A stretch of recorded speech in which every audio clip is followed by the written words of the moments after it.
We think that the countries that have been investing in sustainability, probably they will face the post-pandemic time better than the others that are not investing in sustainability.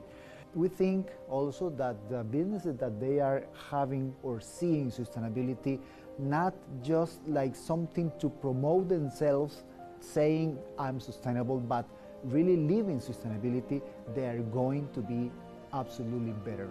And actually the businesses, at least in Costa Rica, that faster have been recovering are those that have been investing for 20 or something years in sustainability. Well, the Earthshot Award given by Prince William, in this case to Costa Rica, is a recognition about the legacy on doing things for the environment, particularly for forests. So as the whole nation, we take that humbly, but we're very happy about it because it's a recognition to what many generations have done. And our commitment is to take that to the next level, not only with nature-based solutions in forest or in sustainability, but taking it also to the oceans.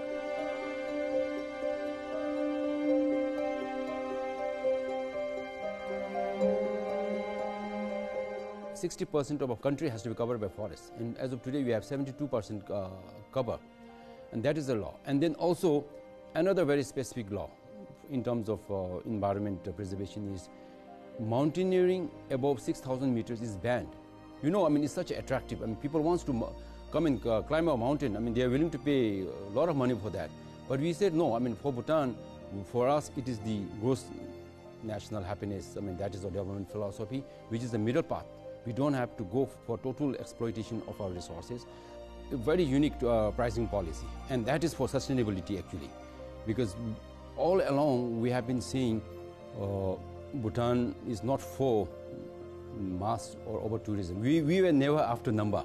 So we were never after number because many countries, destinations, we always chase the number. Okay, this year we want to achieve 500,000. You know, so there is a number, and of course with number comes the revenue also.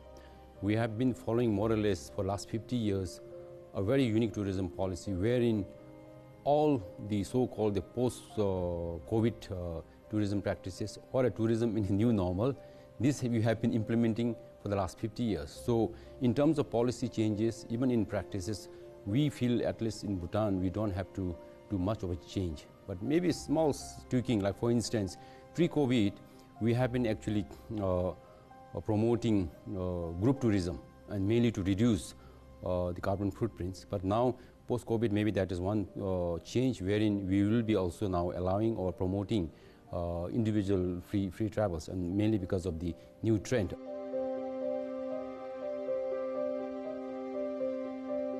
I'd like to say here that we have an encouraging number of foreign tourists coming in now. It's about 1,200 plus as at today, which is a good number considering the situation now.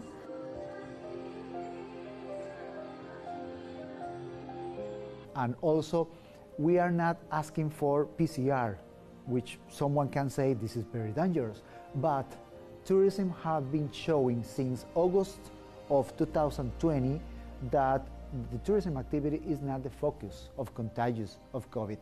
The contagious had been close to 0.05 tourists per 1,000 tourists. It's pretty low,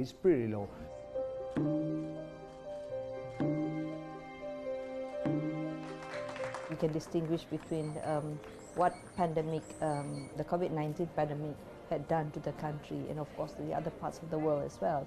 In 2019 we received a lot of tourists. From the tourism receipts we could see a lot of expenditure, and that's where we contributed. The tourism sector has contributed 15.9% to the GDP. In 2020 there's stop for all the arrivals of tourists. You know, I think this is not just arrivals, people also cannot go out from the country because of the pandemic COVID-19. But having said that, even though it's quite a sad thing, but I think there's a lot that we learn from the pandemic COVID-19, whereby we learn to appreciate our own surroundings. And when we started to open for domestic tourism, a lot of people started to realize that they have a lot of products that they have not really explored in their own country.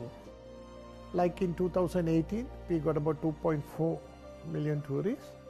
So that is our target in 2022. You can't predict it these days, the things we can't say, that's the thing. But now we were concentrating on in Western countries. With regard to tourism revenue, it's really nothing compared to what it was in 2019 and below. So we need to move on, but we need to instill or to restore confidence among the people to come back.